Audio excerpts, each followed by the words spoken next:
Feche seus olhos.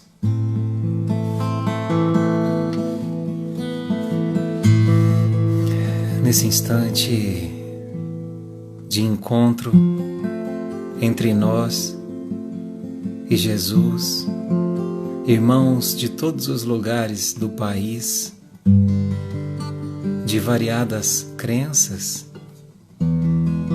de variadas cores, de variados valores, mas o que nos une hoje é o amor, e esse é o elo maior.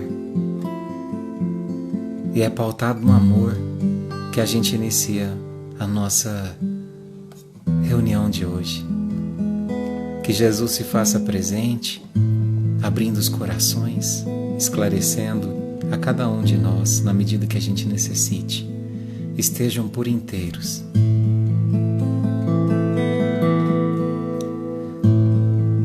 Como estiveres agora, nosso bom Deus te guarde. Como estiveres pensando, nosso bom Deus te use. Onde te encontres na vida,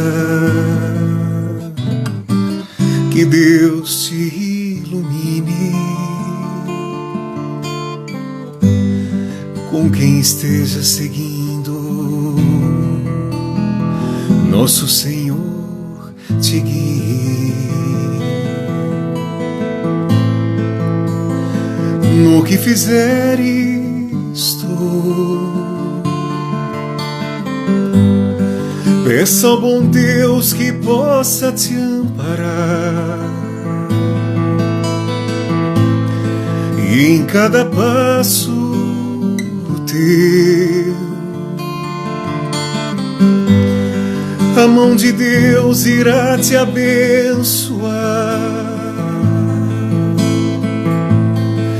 No que fizeres tu, peça ao bom Deus que possa te amparar. E em cada passo teu, a mão de Deus irá te abençoar. A mão de Deus irá te abençoar. A mão de Deus irá te abençoar.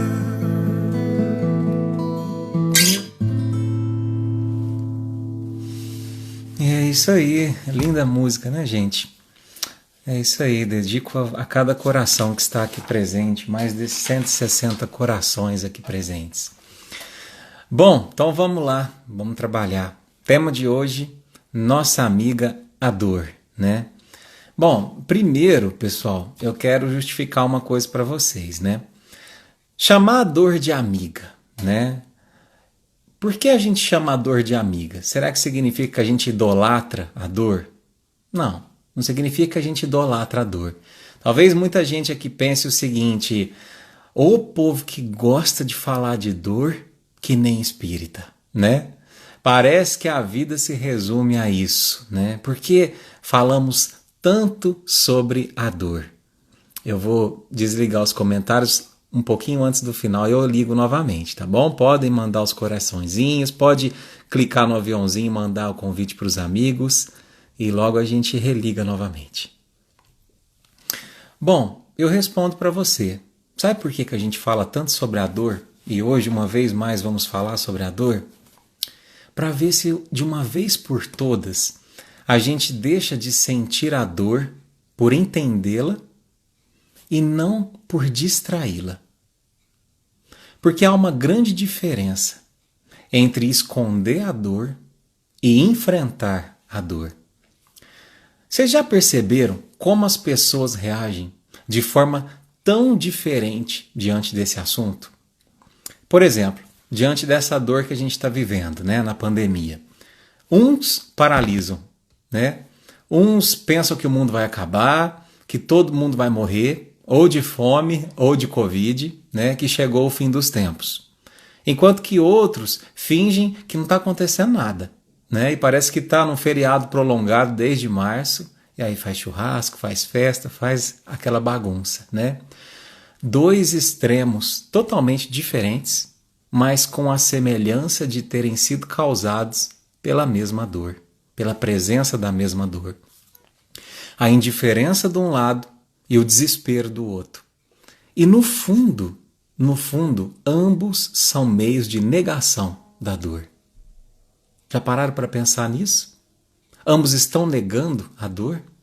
Um por fingir que não está ouvindo, né, a mensagem da dor. Porque, afinal de contas, está tudo normal, ela não está nem falando.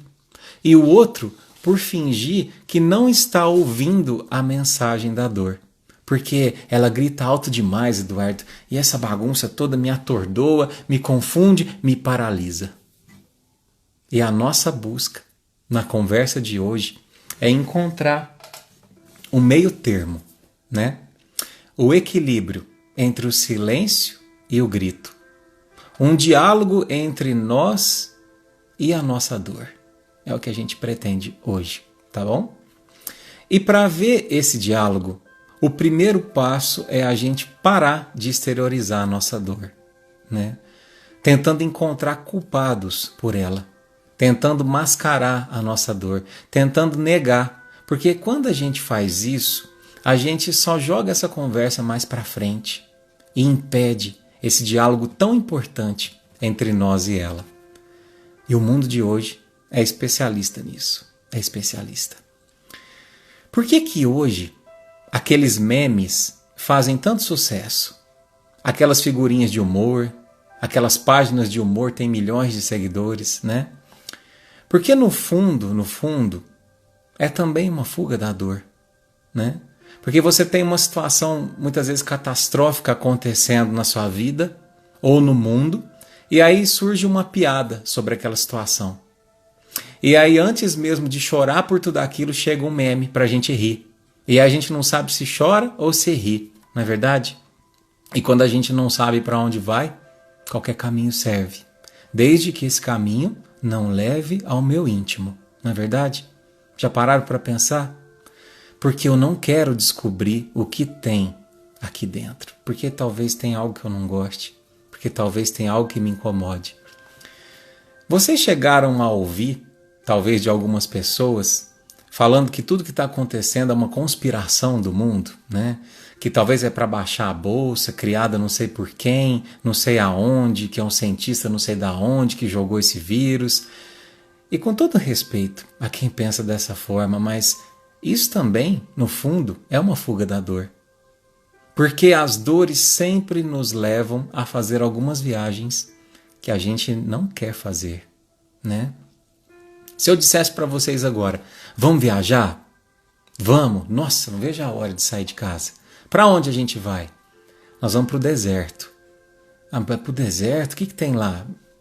Bom, lá não tem água, não tem shopping. Ah, mas não tem um lugar melhor para a gente ir não, Eduardo?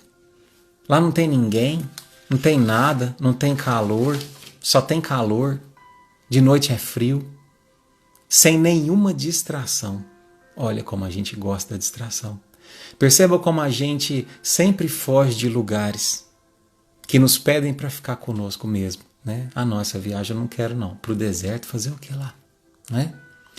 Mas eu quero te fazer uma pergunta. E pode ser sincero. Você acredita que a dor realmente te trouxe um aprendizado? Os seus eventos durante a sua vida, suas experiências de sofrimento na vida, que todo mundo já passou. No final dessas experiências que você passou na sua vida, responde para mim.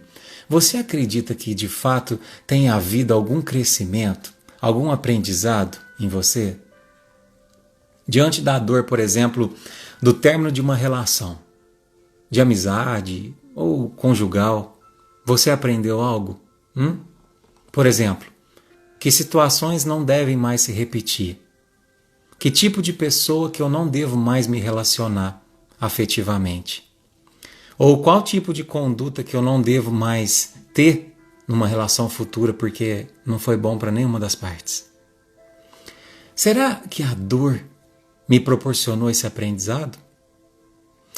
Ou será que eu fiquei tão fortemente focado no lamento da dor que eu esqueci que boa parte do sofrimento que adveio daquilo tudo poderia ter sido evitado se de repente eu tivesse um comportamento diferente diante dos fatos? Então, é preciso refletir, meus irmãos, quando a dor surge. O que ela tem para nos ensinar? E assim entender esse convite que ela faz para o meu autoconhecimento, né?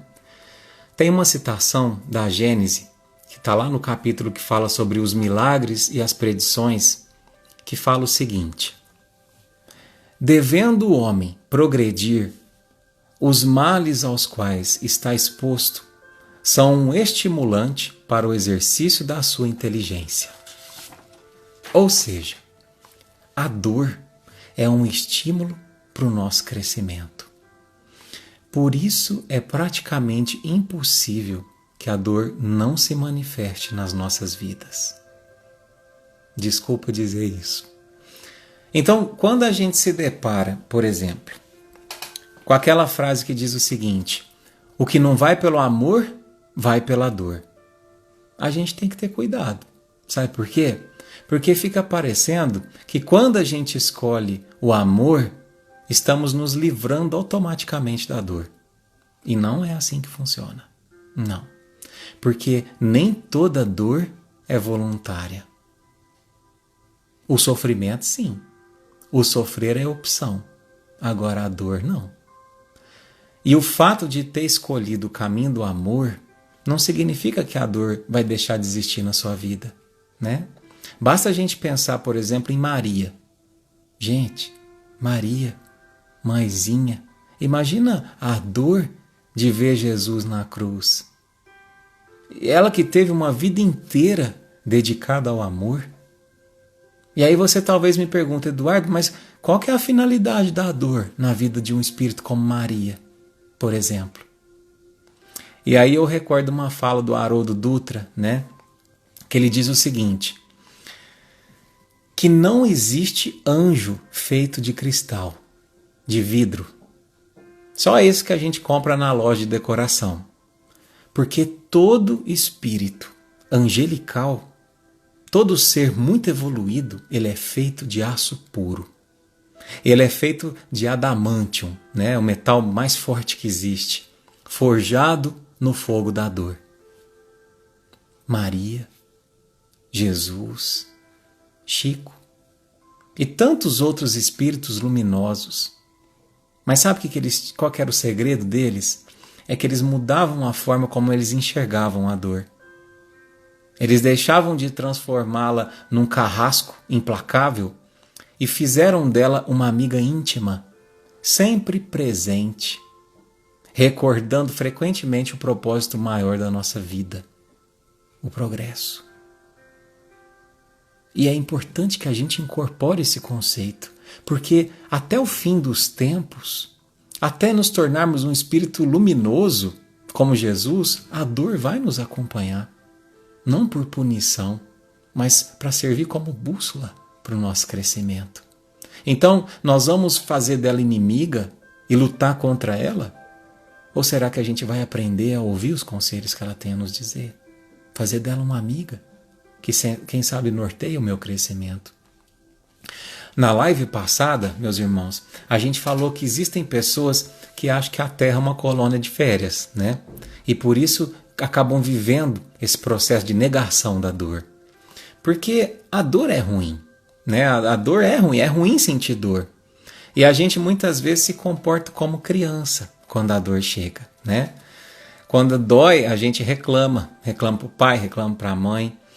Gente, quando eu era criança, eu me lembro que a minha mãe, de vez em quando, ia tomar a tabuada, né, de mim.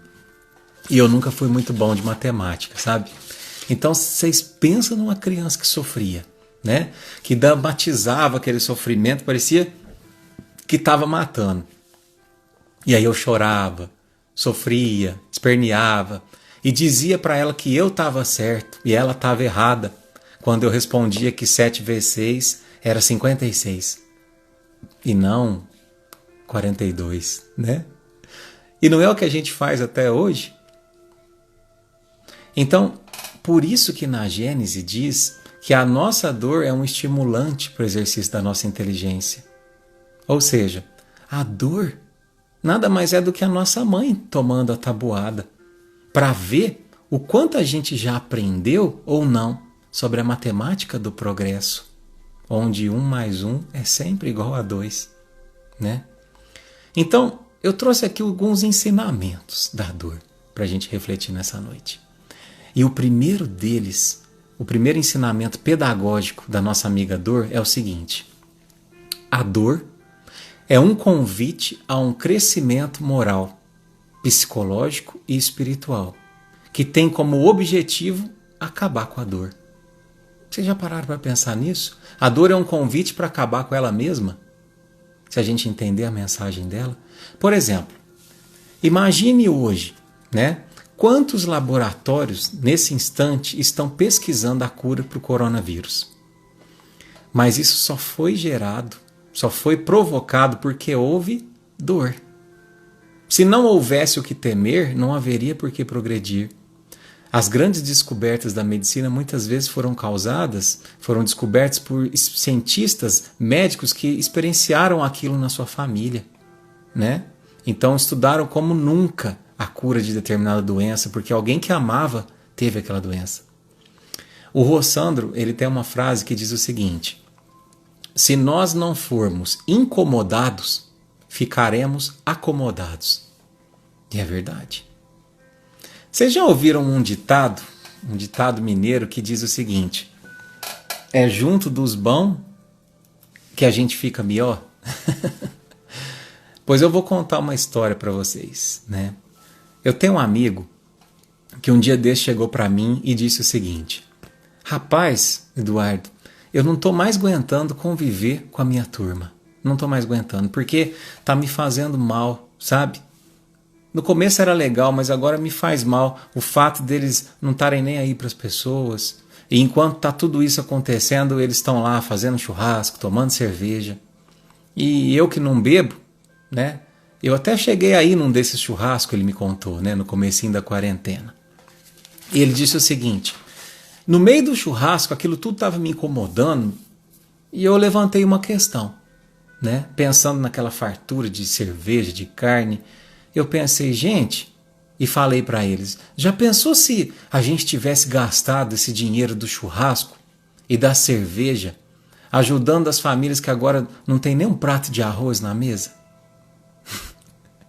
E sabe o que aconteceu com ele? Deram um jeito de colocar ele lá na churrasqueira para não encher mais o saco de ninguém, né? Ou melhor, para não despertar o Deus interno que habitava em cada um deles, que se chamava consciência, e despertando esse Deusinho que habita em nós, impedir que ele falasse: ei, será que a sua conduta está adequada ao momento? E o mais engraçado, meus irmãos, ele se sentiu melhor lá na churrasqueira. Melhor do que estava no meio deles. Porque pelo menos o comportamento, as conversas, não mais o incomodava. E aí ele me falou assim: Eduardo, eu não sinto mais vontade de me reunir com ele, sabe? Não sinto mais vontade de falar aqueles mesmos assuntos, de testemunhar essa indiferença aí com a dor do outro. E aí eu fiquei quietinho, mas eu quase pude ouvir o barulhinho pi, pi, pi, pi, pi, pi, pi, pi, da consciência dele despertando, né? A dor desperta. A dor desperta. E o mundo de regeneração não será mais dos espertos, será dos despertos. Daqueles que ouvem o despertador da dor e não dão um tapa e colocam no silencioso, mas que levantam, que acordam, que despertam. Eu sei, meus irmãos, né? Eu sei que é ruim muitas vezes a gente abandonar uma velha conduta. É dolorido a gente ser diferente, né? Isso naturalmente gera um processo de desconforto. vai fazer com que a gente se sinta um pouco sozinho, até a gente encontrar um novo grupo, novas pessoas. Mas é profundamente transformador esse processo, porque nesse processo de encontrar novas pessoas, muitas vezes eu encontro um novo eu. Um novo eu. Por isso que quem está tentando parar de beber tem que parar de sair com quem bebe. E um dos tratamentos mais indicados é o AA, né? O Alcoólicos Anônimos. Por quê? Porque são pessoas com objetivos iguais, que experienciaram dores parecidas e não querem aquilo mais para si. E esse é o objetivo, ou deve ser o objetivo da casa espírita, da igreja, né? Um AA também, só que um AA da alma, um AA da consciência, um AA do espírito. Então, já que a gente está falando de relacionamento, por exemplo, nessa questão de tentar buscar se relacionar com alguém ou com uma turma que é melhor do que eu, moralmente falando, né? A gente tem duas saídas. Primeiro, eu reluto a essa mudança, porque me irrita estar com quem não bebe, com quem não fala mal do governo, com quem não maldiz o outro, e o meu ego se sente menor. E é mais confortável ficar diante das pessoas e das situações que eu já conheço, que me fazem sentir-se em casa, seguro. Não precisa mudar, né? Quando eu estou com elas. Mas eu tenho uma outra opção. Essa primeira opção não leva ao crescimento. Ela leva à dor, pode ter certeza. Mas a segunda opção é quando eu enfrento a tarefa de provar para mim mesmo que eu posso me reconstruir, me refazer, me reorganizar como ser humano que não quer mais continuar vivendo as experiências do homem velho, né? Então percebam como muitas das vezes a dor vem nos salvar. Por isso que ela é nossa amiga. Ela vem nos salvar de uma situação ou de um relacionamento tóxico. Porque a gente começa a se sentir mal. Já viu quando a gente se relaciona com alguém que nos faz mal? A gente começa a se sentir sugado energeticamente, fisicamente. Em empregos, né? A gente começa a ter o desprazer de estar com a pessoa ou num determinado ambiente. E aí o que acontece? Naturalmente, o relacionamento termina. Porque se a gente insiste naquele relacionamento, a gente naufraga com ele. Muitas relações terminam de forma trágica porque não se teve coragem de pular do barco antes de que naufragasse, né? E eu quero deixar bem claro que não significa deixar o outro, o parceiro, morrer afogado sozinho, né? Eu posso até jogar a boia para ele, né? Mostrar que eu que saí daquela situação. Mas se eu não estou me sentindo bem ao ponto de estar intoxicado por aquilo, se eu vejo que aquele barco não está indo por um bom caminho e que no horizonte pode ter tudo menos terra firme, talvez seja a hora de repensar se vale a pena ou não continuar ali, né? E esse pensamento é causado pela nossa amiga dor. Vamos para o segundo ensinamento pedagógico da dor. A dor como uma provocação profunda a uma viagem interna. Meus irmãos, por que é tão difícil isso hoje? Por que é tão difícil essa viagem interna? Sabe por quê? Porque a gente vive numa sociedade de exterioridade, né? Estamos tão conectados externamente que a conexão interna tem sido cada vez mais difícil, mais rara, ao ponto que teve uma pesquisadora americana que, pensando em todas as tecnologias que nos cercam, né, chegou a dizer que nós vivemos hoje sobre uma constante atenção parcial. Nós não somos mais donos da nossa atenção total. O tempo inteiro há uma competição entre a nossa atenção de um lado e a tecnologia do outro. Vocês já passaram pela seguinte situação? A pessoa olha para você e olha para o WhatsApp. A pessoa olha para você e olha para o Instagram. A pessoa olha para você e olha para a TV. É difícil, né? É difícil uma pessoa que para e que olha e que fica com você. E tudo isso tem um custo altíssimo. Sabe qual é? é o custo do empobrecimento da nossa interioridade. E isso gera o empobrecimento dos nossos relacionamentos, porque os nossos relacionamentos se baseiam em profundidade, uma profundidade que a gente não consegue desenvolver se a gente não presta atenção às pessoas. Então, o que a gente está vendo hoje, pessoal, é uma superficialização das relações afetivas, né? E aí quem surge quando isso acontece? A nossa amiga, a dor. E quando a dor surge, aí não tem WhatsApp, não tem Instagram, não tem TV que console a gente, ou que distraia a gente. Aí a gente chora, porque é preciso chorar, é preciso sentir, é preciso voltar-se para as relações. Mas e se a gente não desenvolveu uma relação afetiva profunda com alguém? Porque eu me prendi àquele mundo virtual. Aí a gente vai se ver sozinho, né? E aí, o que resta na dor da solidão? O que nos resta? Voltar-se para o único que pode ajudar e pedir ajuda, mesmo que a gente tenha se esquecido dele e até o bloqueado no nosso Instagram do coração. E aí é onde vem o Salmo de Davi, que se viu nessa solidão e disse algo mais ou menos assim: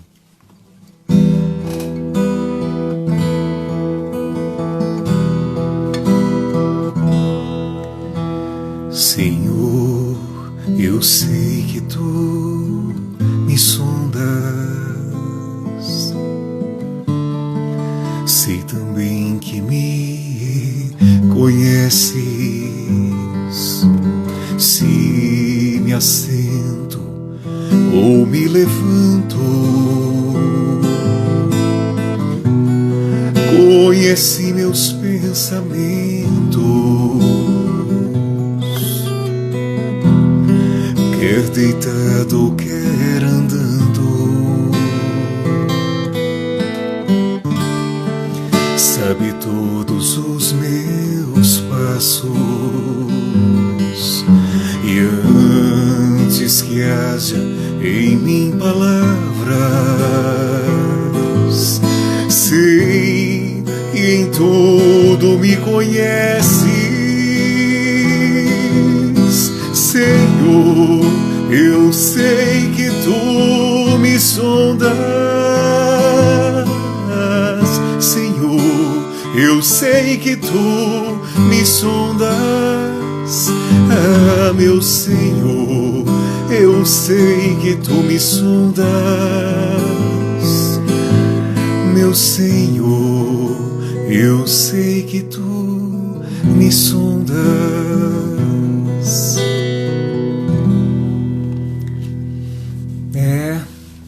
E a gente recolhe, né, ao bom pastor que nos sonda sempre. E eu me recordo, pessoal, de uma história do pastor do Cordeirinho. Dizem que essa história é real, que acontece de fato ali naquela região onde há o pastoreio de ovelhas, no Oriente Médio ali. Dizem que quando uma ovelhinha, um carneirinho, né, ele reluta a seguir com o bando, ele se torna extremamente desgarrado, o pastor vai lá e, num gesto muito mais pedagógico do que de punição, ele torce a perninha, né, do carneirinho e o coloca em seu ombro, né, de uma forma que não gere uma sequela para toda a vida, mas que ele tenha que ficar um bom tempo ali no ombro do pastor para poder se recuperar. E dizem que enquanto esse cordeirinho está no ombro do pastor, ele começa a se acostumar com a presença do pastor, ele começa a se acostumar com a voz, com o cheiro dele, né? De forma que quando ele recupera da perninha lesionada, ele não mais consegue ficar longe do pastor, porque ele se acostumou com aquela presença, aquilo traz segurança para ele, né? E não é isso exatamente o que a dor faz conosco, quando a gente se isola, quando a gente se debanda, quando a gente acha que a solução dos nossos problemas está em ficar sozinho? A dor vai lá e nos convida a repousar no ombro do pastor Jesus, não é? E aí é onde que surge a dor como uma lapidação do meu eu, lapidando e assim ao desenvolvimento das nossas competências, através dessa lapidação. Só que tudo isso, meus irmãos, assim como acontece com a perninha do cordeiro, acontece no tempo certo. É preciso respeitar esse tempo de cicatrização. Nós não amadurecemos do dia para a noite, não. Nem se a gente se embrulhar no jornal, a gente não amadurece. É preciso respeitar esse processo de maturação do nosso espírito. Vocês querem ver um erro gigantesco das pessoas? Quando alguém sai de uma relação ou de uma situação dramática, e aí sempre surge alguém, né? Às vezes na maior das boas intenções, que diz o seguinte: não, você precisa sair. Você precisa de ir para uma balada, para uma festa, encontrar outra pessoa. Deus do céu, né?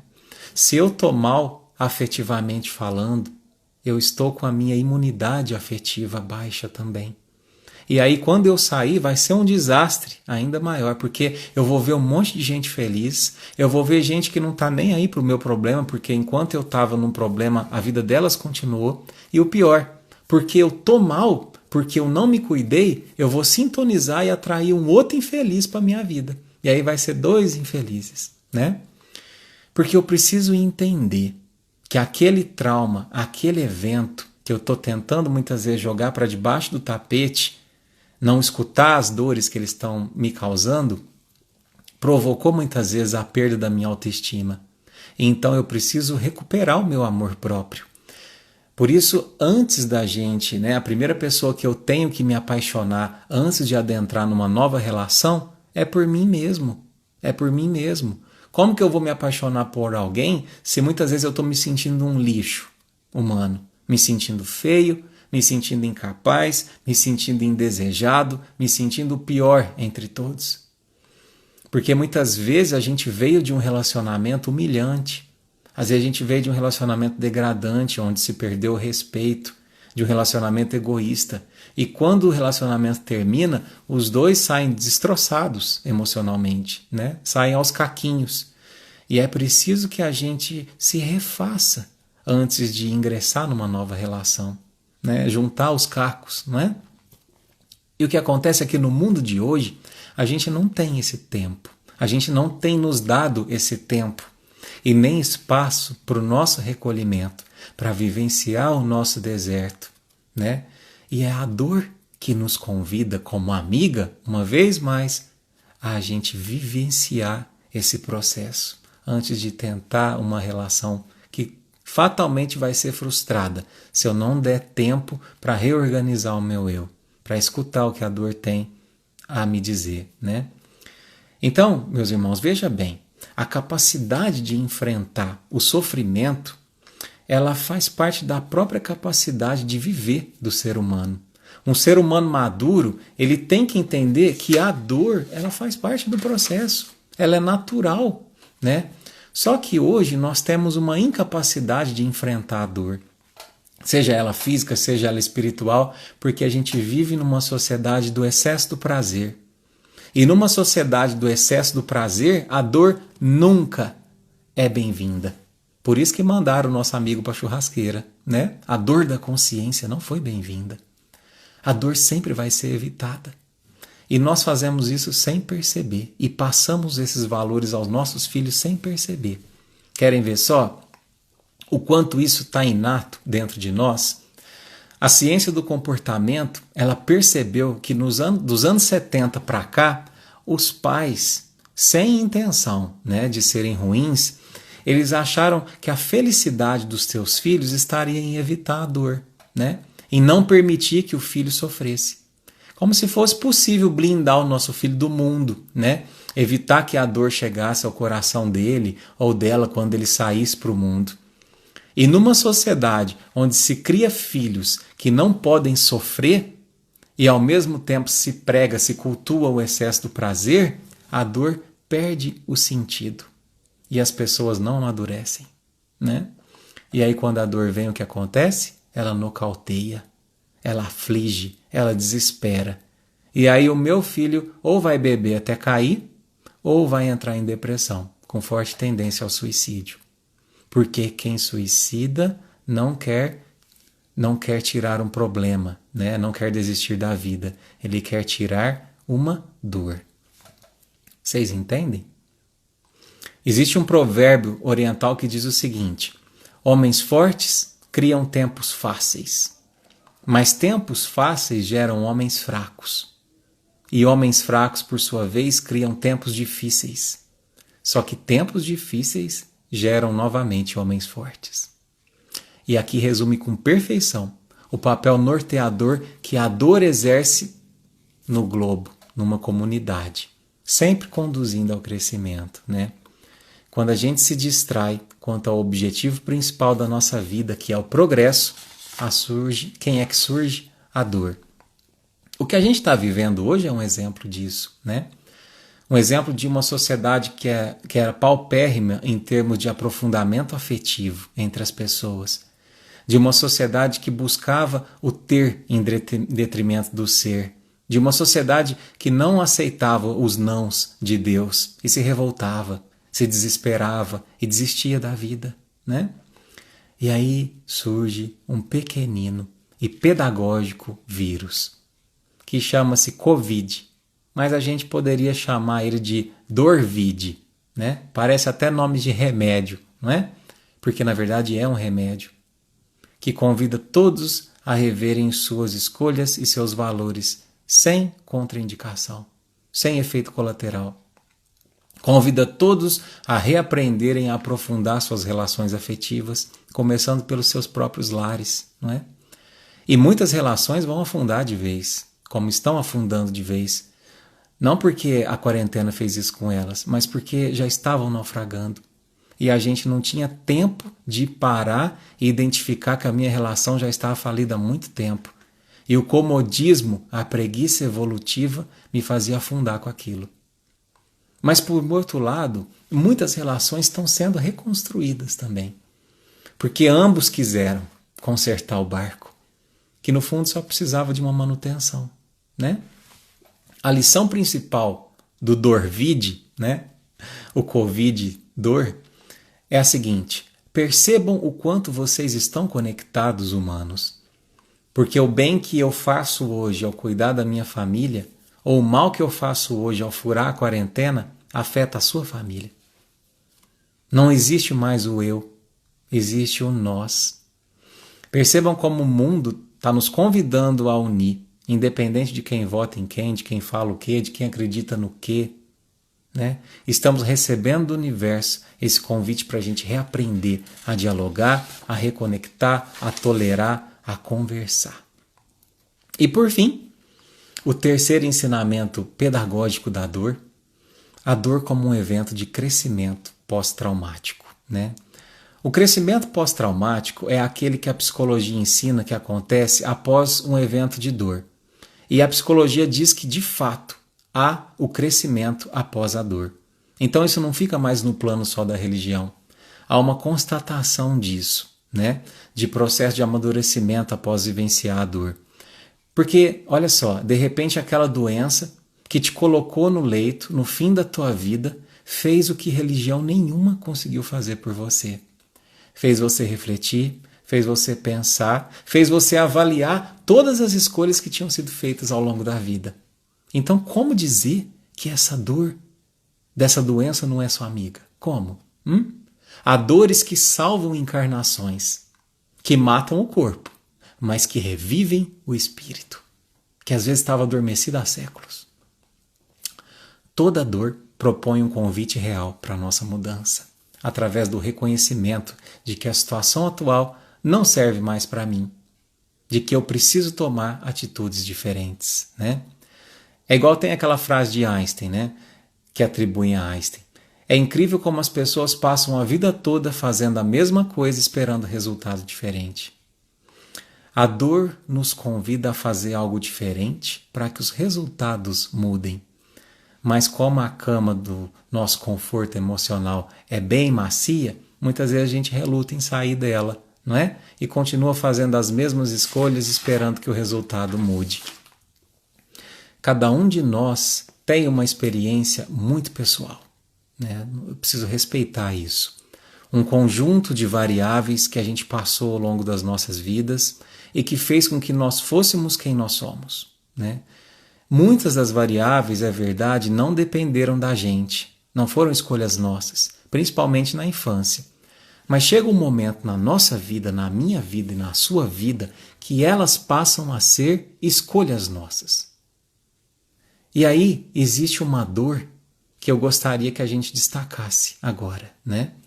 Que é a chamada dor da autonomia, que muita gente se nega a ter.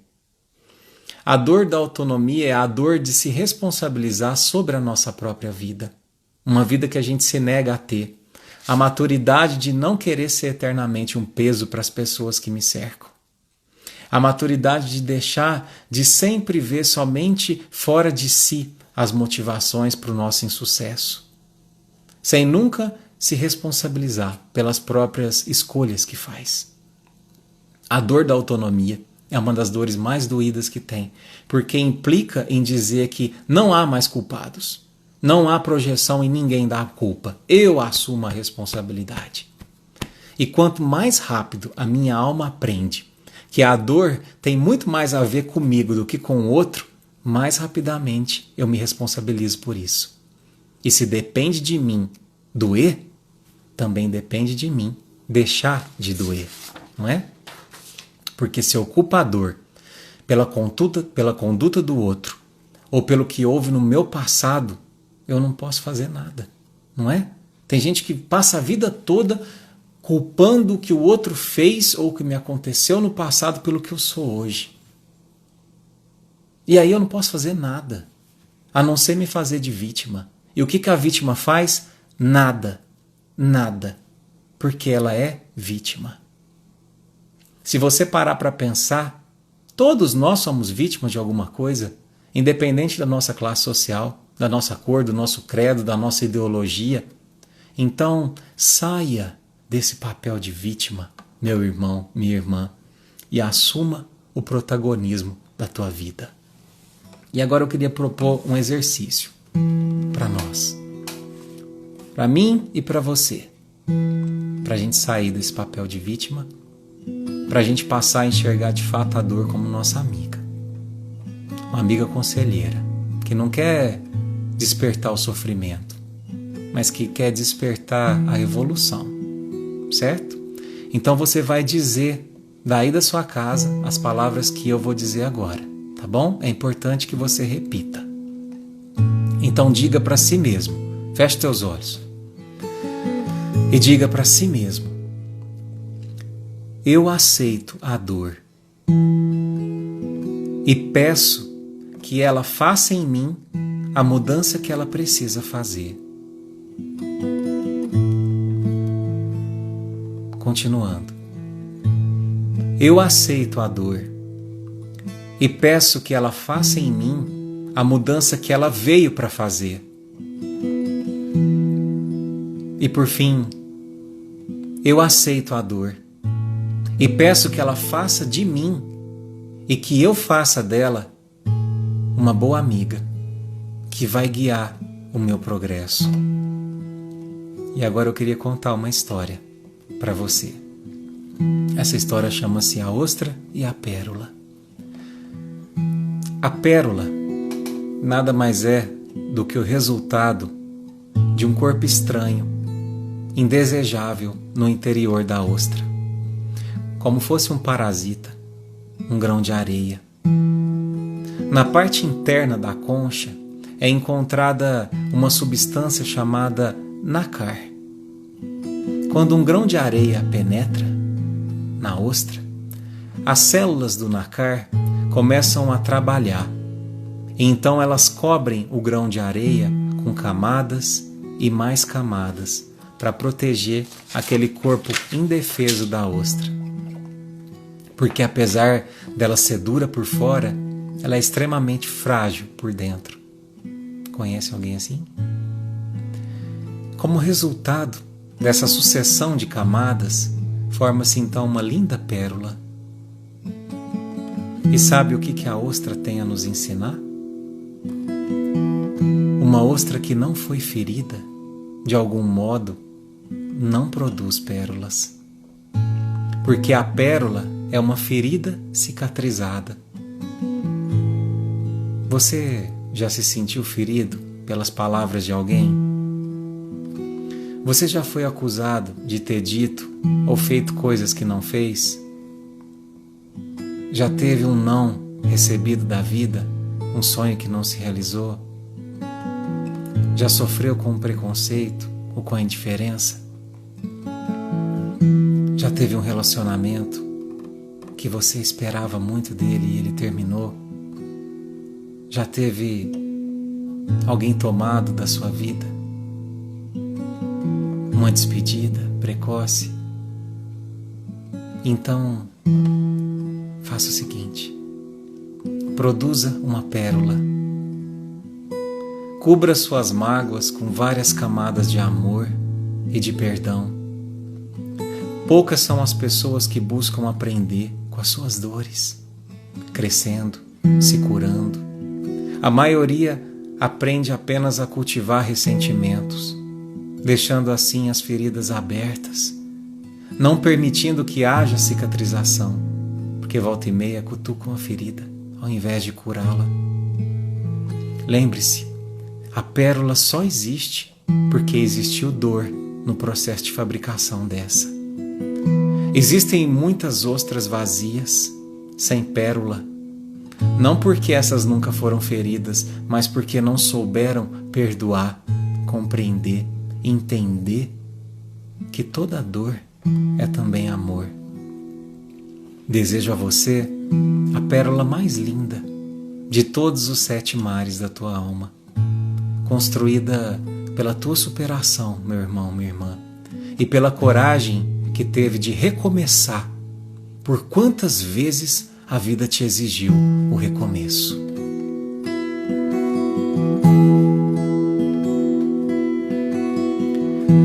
Você está aqui, já parou para pensar?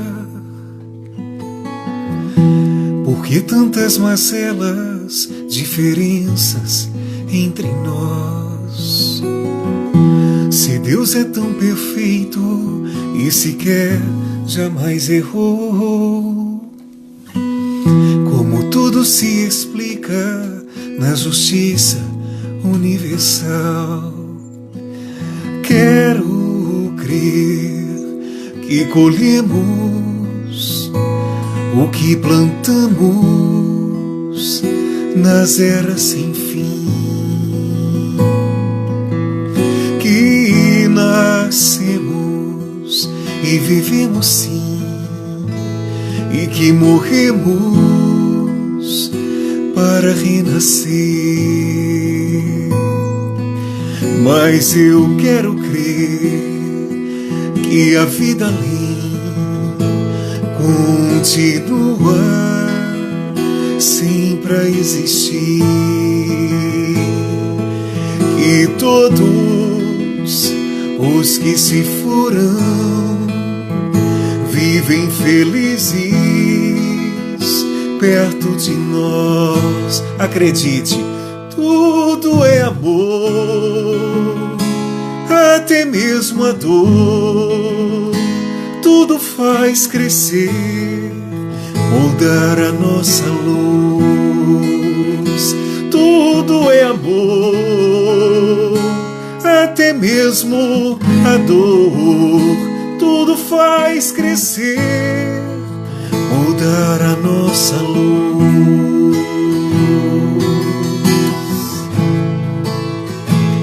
Tenha sabedoria de fazer da dor a tua amiga, de compreender com ela, com cada sopro que ela te sugerir uma mudança, um recomeço. Afinal de contas, tudo é amor, até mesmo a dor. Tudo faz crescer, mudar a nossa luz. Tudo é amor, até mesmo a dor. Tudo faz crescer, mudar a nossa luz. luz para o teu coração, coragem para enfrentar tuas dores. Estamos juntos. Coragem para se transformar numa linda borboleta. Esse processo de casulo que a vida nos sugere tantas vezes. Um beijo no seu coração, muita paz. Fique com Deus.